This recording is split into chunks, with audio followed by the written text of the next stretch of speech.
રાધે રાધે, જય સિયારામ. આપણે રાધા રમણ ચરણદાસ દેવ બાબાનું ચરિત્ર ચાલે છે. એને બડે બાબા પણ કહેતા. તો રાધા રમણ ચરણદાસ દેવે કાલે કૂતરાનો ભંડારો કર્યો, એ પ્રસંગ આપણે જોયો. પછી રાધા રમણ ચરણદાસ દેવ કૃષ્ણનગર પધાર્યા. કૃષ્ણનગર ગયા અને કૃષ્ણનગરમાં કંઠ બાબુનો જે બગીચો હતો એ કંઠ બાબુના બગીચામાં રહ્યા. મતલબ સંતોને પોતાનું ઘર કે કુટિયા તો હોતી નથી, પણ શિષ્યોનું ઘર કે કુટિયા હોય ને એમાં સંતો રહે છે. પછી શિષ્યના ઘરને એ પોતાનું પણ ન માને, વૈરાગ્ય પણ રહે અને રેવાય ત્યાં સુધી રહે. તો કંઠ બાબુના બગીચામાં ઈ રહ્યા અને રોજ સાંજે 4 વાગે કીર્તન કરવા નીકળે. કંઠ બાબુના બગીચામાંથી રોજે રોજ સવારે સાંજે 4 વાગે ઈ કીર્તન કરવા નીકળે, ચૈતન્ય મહાપ્રભુની જેમ. તો એક વખત ઈ કીર્તન કરવા નીકળ્યા તો એવું કીર્તન જામ્યું કે ઓફિસના હારા કપડા પહેરવા વાળા બાબુ લોક છે ને, એ બાબુ લોક પણ ધૂળમાં હરટવા માંડ્યા. કીર્તનનો ચમત્કાર જ એવો છે કે કીર્તન ભલાને નચવી દે છે. કીર્તનનો ચમત્કાર જ એવો છે. અને ખરેખર કોઈ ભક્ત વાસ્તવમાં કીર્તન કરતું હશે, હૃદયથી કીર્તન કરતું હશે ને, તો એક વાત તો પાકી જ છે, ફાઇનલ જ છે. જો કોઈ હૃદયથી સરસ કીર્તન કરશે ને તો ભગવાન ઈ કીર્તનમાં હાજરી અવશ્ય આપશે. આમ તો હૃદયથી કીર્તન ન કરો તો ભગવાનની હાજરી તો હોય જ, પણ ઈ હાજરી છે ને જગતને દેખાતી નથી. બાકી ભગવાન તો હાજર જ હોય, કારણ કે કીર્તન ભગવાનને અતિશય પ્રિય છે. એટલે કીર્તન ભક્તિ શ્રેષ્ઠ છે. કીર્તનમાં કેમ ભગવાનની હાજરી છે એની હું તમને એક વાત કરું. હરિકૃષ્ણ કરીને એક ભક્ત થયા છે. હરે કૃષ્ણ એનો પદે આવે છે, હરે કૃષ્ણ સખી ચરણ દાસિકી શરણ में लीजिए हो किशोरी मोहे दर्शन दीजिए हो किशोरी मोहे दर्शन दीजिए हो विरह विकल भई बावरी डोलू સુધિયા લીજે હો કિશોરી મોહે દર્શન દી.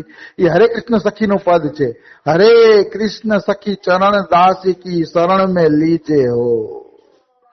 એ હરે કૃષ્ણના આ જીવનનો પ્રસંગ છે.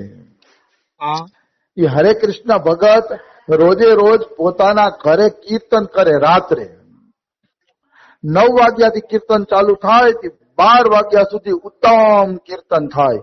બહુ સુંદર અને દિવ્ય કીર્તન એના ઘરે થતું. તો એ સરસ રીતે કીર્તન કરતા ને ઘરે. તો એક વખત એક ભક્તએ પ્રશ્ન કર્યો કે તમે કયો છો કે કીર્તનમાં ભગવાનની હાજરી હોય છે, તો શું ખરેખર ભગવાનની હાજરી હોય છે? એક ભક્ત પ્રશ્ન કરે છે. તો કે હા, અવશ્ય ભગવાનની કીર્તનમાં હાજરી હોય છે. કારણ કે ભગવાને વચન આપ્યું છે કે નાહમ વસામી વૈકુંઠે યોગી નામ હૃદય ન ચ મદ ભક્તા યત્ર ગાયંતી તત્ર તિષ્ઠામી નારદ. આવું ભગવાને વચન આપ્યું છે કે હું યોગીઓના હૃદયમાં એ રહેતો નથી, વૈકુંઠમાં એ રહેતો નથી. જ્યાં મારા ભક્તો મારું કીર્તન કરે છે ને ત્યાં હું રહું છું. ત્યાં જ મારું રહેવાનું હોય છે. તો કે ત્યાં જ રહ્યો છો? તો કે હા. તો કે તો પ્રભુ અમે કીર્તન તો કરીએ છીએ, તો અમને દેખાતા કેમ નથી? પ્રશ્ન પૂછે છે હરે કૃષ્ણ ભક્તને કે પ્રભુ આપણે રોજ 9 થી 12 તો કીર્તન કરી છીએ, તો ભગવાનની હાજરીનો કેમ અનુભવ નથી થતો? ત્યારે હરે કૃષ્ણ જવાબ આપે છે કે ભગવાન તો આવે છે, ભગવાન તો કીર્તનમાં જરૂર આવે છે, પણ તમે લોકો એને જોઈ શકતા નથી. તો કે કેવી રીતે? તો કે હજી મોહ માયાના ખાડામાં પડેલા છો ને એટલે. જે વ્યક્તિ મોહ માયાના ખાડામાં પડેલો હશે એ ઈશ્વર દર્શન કરી શકશે નહીં. બિલકુલ ના, ઈશ્વર દર્શન એને વાર લાગશે. કારણ કે મોહ માયાના મોહ માયા જાય ને પછી ઈશ્વર દર્શન થાય. બાકી ઈશ્વરની હાજરી તો કણે કણમાં છે. કણે કણમાં ઈશ્વરની હાજરી છે, બધે ઈશ્વરની હાજરી છે. પણ ઈશ્વર દેખાય છે ત્યારે જ જયારે મતલબ બધી મોહ માયા નીકળી જાય છે. દાખલા તરીકે કાલે જ અમારા બાબા એક ઉદાહરણ લેતા હતા. હવે આવું મોહ માયાનું હોય તો પછી ક્યાંથી વાહન આગળ વધે?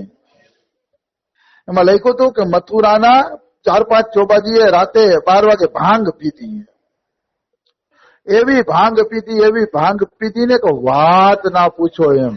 ખૂબ ભાંગ લગાવીને પીધી ને ઘાટી એવી હતી. એટલે એટલી બધી ભાંગ પી લીધી ને તો બધાને પછી નશો ચડી ગયો. નશો ચડ્યો ને એટલે નશામાં બધા એમ બોલે છે કે ભાંગ તો પીવાઈ ગઈ કે હાલો હવે નૌકા લઈ અને આપણે ગોકુળ સુધી કે આગળ આગ્રા સુધી કે યમુના નદીમાં હાઈલા જાય કે ગોકુળ આગ્રા દર્શન કરીને કે પાછા હાઈલાવશે. હાલો નૌકામાં બેહો બધાય. તો હાલો બેઠો બધા નૌકામાં અને નૌકામાં બેહાડીને નાવ હલાવવા માંડ્યા. નૌકામાં બેહીને નાવ હાંકવા માંડ્યા ને નાવ હાલવા માંડી. આખી રાત હલેસા માર્યા. આખી રાત નાવને હલાવી અને હવાર પડી ને તો બધા કે ભાઈ હવાર પડી ગઈ, જો તો ખરા કેવું કામ આવ્યું હોય કે આપણે જોયું નથી હજી કે. તો વળી હું જોઉં કે.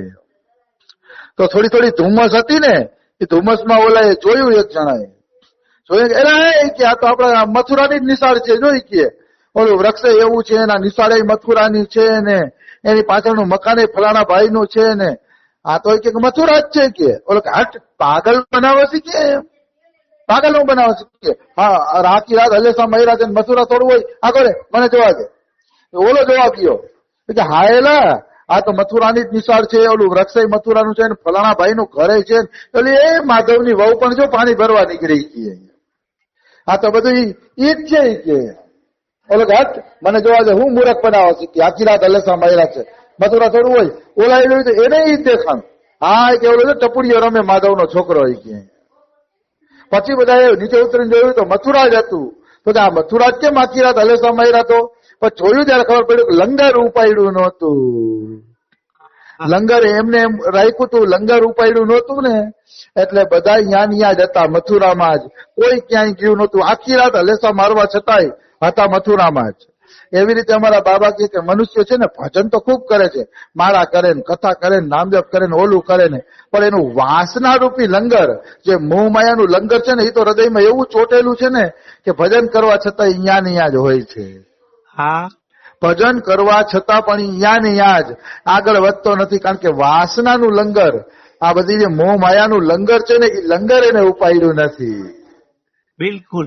એટલે કે ભજન કરવા છતાંય સાધક ને એવું લાગે છે કે હજી હું યા જ છું. એટલે યા ન રહેવું હોય તો લંગર ઉપાડવું જરૂરી છે. લંગર ઉપાડ્યા વગર કઈ વળતું નથી. તો આ હરે કૃષ્ણ સખી શું કહે છે કે અહીંયા ભગવાન આવે જ છે કીર્તનમાં, પણ આપણે મોહ માયાના કારણે દેખાતું નથી. તો ઓલો ભાઈ પ્રશ્ન કરે છે કે ચાલો અમારી અંદર મોહ માયા છે કે, પણ તમારી અંદર તો મોહ માયા નથી ને કે. તમને તો દેખાતા હશે ને? તો કે દેખાય છે. તો કે અમને ખાતરી કરાવો ને તમને દેખાય છે. તો કે આજ રાતે કીર્તનમાં આવજો, ખાતરી કરાવી દઈશ. અને પછી રાત્રે હરે કૃષ્ણ સખીએ કીર્તન ચાલુ કર્યું અને એવા નાચ્યા, હરે કૃષ્ણ સખી એવા નાચ્યા ને કે બધાને ભગવાન તો ન દેખાણા, પણ ભગવાને હરે કૃષ્ણ સખીને પીળું પીતાંબર ઓઢાડી દીધું. એ પીતાંબરના દર્શન બધાને થયા. વાહ રે વાહ. બધાને એ પીળા પીતાંબરના દર્શન થાય છે. કહેવાનો અર્થ છે ભગવાન કંઈક ને કંઈક ચમત્કાર તો દેખાડે છે, એમાં કોઈ શંકા નથી. કંઈક ને કંઈક રસ તો દેખાડે છે ભગવાન કે હું હાજર છું, મારી હાજરી છે એવું ભગવાન એવું ન દેખાડે તો જગતમાં કોઈ ભગવાનને ભજે જ નહીં. આ ભગવાનને ભજે છે જ એટલા માટે કારણ કે ભગવાન આવું કંઈક દેખાડતા રહીએ છે, ચમત્કાર. પછી તો હરે કૃષ્ણ સખીએ એ પીતાંબરને જિંદગીભર પોતાના છાતીએ લગાડીને રાખ્યું અને ધામ પધાર્યા ને તો પીતાંબર પણ અદ્રશ્ય થઈ ગયું.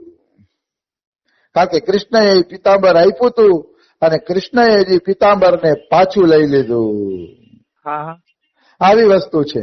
તો કીર્તનમાં ભગવાનની હાજરી હોય છે. એટલા માટે રાધા રમણ ચરણદાસ દેવ ખૂબ જ કીર્તન કરતા. એમાં એકવાર 4 વાગે આંજે કીર્તન કરવા નીકળ્યા તો મોટા મોટા ઓફિસના બાબુઓ, સારા કપડા પહેરવા વાળા શેઠિયાઓ પણ આરોટવા માંડ્યા એમ, ખૂબ આરોટે છે એમ.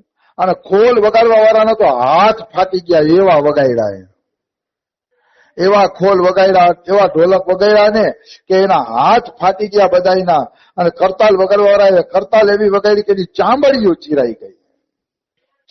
આવી રીતે સાંજે 4 વાગે કીર્તન ચાલુ કર્યું હતું, એ રાતના 11 વાગે પૂરું થયું.